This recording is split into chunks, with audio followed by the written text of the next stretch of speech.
Dublin was founded under the Viking sea king Turgesius in 841 AD. Turgesius was captured and killed by Irish High King Maelshicnail in 845 AD. After a period of war and instability among the Vikings, Amlaib arrived in Dublin and took over as king of all the Norse in Ireland. Amlaib is thought to be the son of Gofraid, the king of Laithland. Laithland is thought to be the Norse-controlled areas of Scotland. Between 853 and 873 AD, Dublin and the rest of the Norse settlements in Ireland had been under the control and protection of brother co-kings Amlaib and Imar. Imar reportedly died of a horrible disease in 873 AD. Amlaib died battling the Picts in Scotland in 874 or 875 AD. The deaths of these powerful kings of all the foreigners in Ireland and Britain left the Norse settlements in Ireland disunited and vulnerable to attacks by coalitions of native Irish kings. In the 3 decades that followed the deaths of Amlaib and Imar, the Norse colonies at Dublin, Wexford, Waterford, Cork, and Limerick fell under the control of Irish kings. In Dublin, the clan of Amlaib and Imar, the Ui Imair, still held the reins of power until they were briefly expelled by the Irish in 902 AD. Upon Amlaib's death in 874 AD, his son Ostin mac Amlaib, or Eystein Olafsson, became king of Dublin and the Dublin Vikings. Ostin's rule was disputed by Imar's self-proclaimed brother Halfdan Ragnarsson, king of York and Northumbria, in the northern half of the Danelaw in England. Guthrum ruled the southern Danelaw in England. When Imar died in 873 AD, Halfdan left Northumbria and went to Ireland to assert his claim on Imar's throne. Eystein Olafsson, the son of Amlaib Coneg, also claimed to be king of Dublin. Eystein Olafsson is also known as Ostin mac Amlaib. Ostin mac Amlaib and Eystein Olafsson are just Irish and Norse versions of the same name. The Annals of Ulster records that Eystein was deceitfully killed by Alban, thought to be Halfdan. Halfdan Ragnarsson, or Alban, lost his first bid to claim the throne of Dublin to Imar's son, Barad mac Imar. Halfdan returned to Northumbria and ruled as king of Northumbria for the years 876 and 877 AD. In 877 AD, Halfdan returned to Ireland to renew his claim on the throne of Dublin and led a Gaedhil army referred to as the Dark Heathens.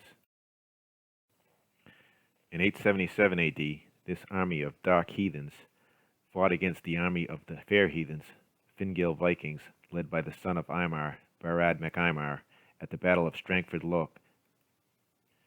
At the battle, Barad was wounded and was lame for the rest of his life. Halfdan Ragnarsson was killed at the Battle of Strangford Lough. Barad mac Imar would go on to rule as king of Dublin until 881 AD, when he was killed leading a Viking raid on Duleek, a town in County Meath, Ireland. At this point in time, the difference between fair and dark, or Fingall and Dubgail, may just mean old and new. The Fingall were the older group of Vikings that had been intermarrying with the native Irish for several generations. The Dubgail, or dark foreigners, were new to Ireland, probably from Britain or straight from Denmark or Norway. On November 20th, 879 AD, Aed Findlaith, the High King of Tara and leader of the Northern O'Neill, died in County Louth. Aed Findlaith had been an ally of Amlaib and Imar against High King Maelshicnail. Once he became High King of Tara upon Maelshicnail's death in 862 AD, Aed Findlaith became a fierce opponent of the Vikings and the kings of Leinster and the Southern O'Neill in County Meath.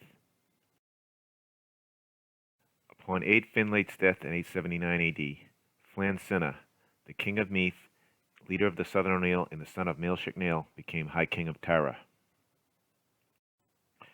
His first act as High King may have been to marry Aed Findlaith's daughter, Ethne, and so cement the relations between the Northern O'Neill and the Southern O'Neill.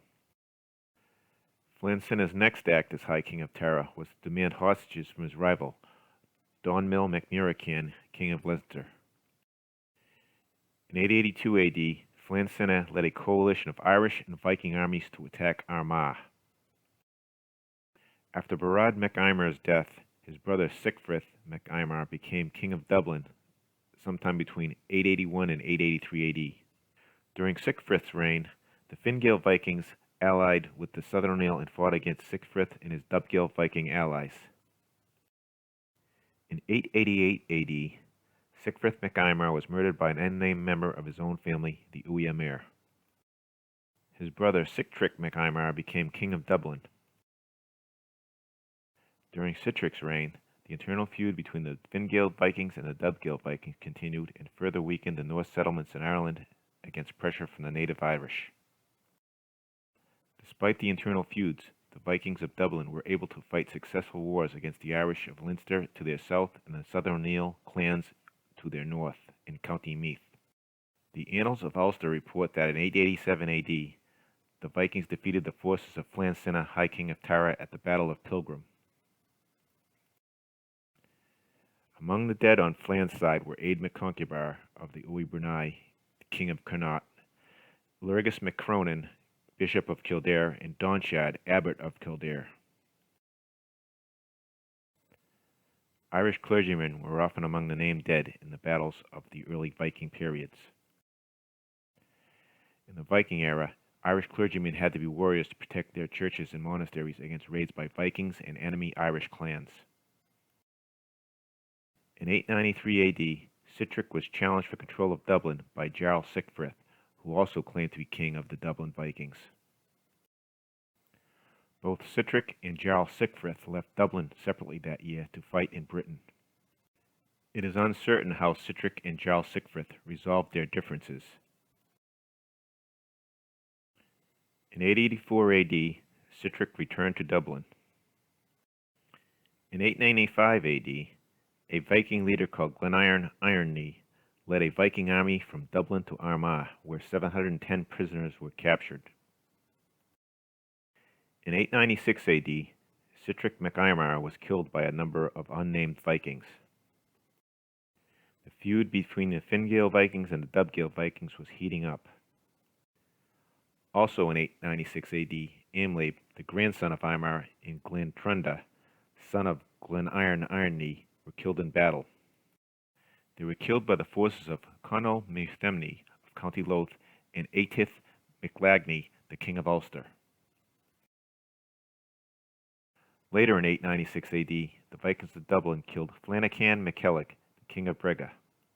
The historian Clare Downham speculates that Glenairon Ironknee may have succeeded Sitric as king of Dublin. Other sources say Imar II, grandson of Imar, succeeded Sitric as the king of Dublin. Imar II and Glenairon Ironknee may have ruled as co-kings. Very little is known about the reign of Imar II. In 900 AD, we know that Kildare was plundered. The leader of this attack may be Imar II or Glenairon Ironknee, or both in concert. In 902 AD, Imar II and the warrior class of Vikings were driven from Dublin when Maelfindia mac Flannacan, king of Bregagh, and Cerball mac Muirecain, king of Leinster, simultaneously attacked Dublin from the north and the south. The Vikings of Dublin were overwhelmed and completely routed. The surviving Vikings had to flee so quickly that they left many of their longships behind. According to the Annals of the Four Masters, some of the Viking survivors took refuge on Ireland's Eye, an island off the coast of Dublin. The Irish surrounded the Vikings on the Eye, laid siege to them, and killed or captured them. The luckier survivors sailed to England, Wales, the Scottish Hebrides, or the Isle of Man, or even to France, where they joined the Loire River Vikings. Imar II made it to the Pictish kingdom of Forchou, where he died in 904 AD, possibly in the Norse loss at the Battle of Strathearn. Dublin was free of Vikings for the next 15 years. The non-warrior class Norse people, farmers, merchants, craftsmen, may have remained in Dublin under the rule of native Irish chieftains. Dublin fell within the territory ruled by Cerball mac Muirecain, king of Leinster. In 902 AD, the Viking kings, Warriors and their families were not just driven out of Dublin, but from all the Norse settlements in Ireland, including Waterford, Wexford, and Cork. The Vikings did not keep written records, and their oral histories are usually not accepted as credible unless they are corroborated by a contemporary written source. This lack of Norse written documentation means that the Vikings' return to Ireland is shrouded in mystery and conjecture until the written Irish annals pick up their story once again. The Vikings began their return to Ireland with the first raids in Leinster and Munster in 914 AD. I may recount the return of the Vikings to Ireland in my next video. Thank you for watching.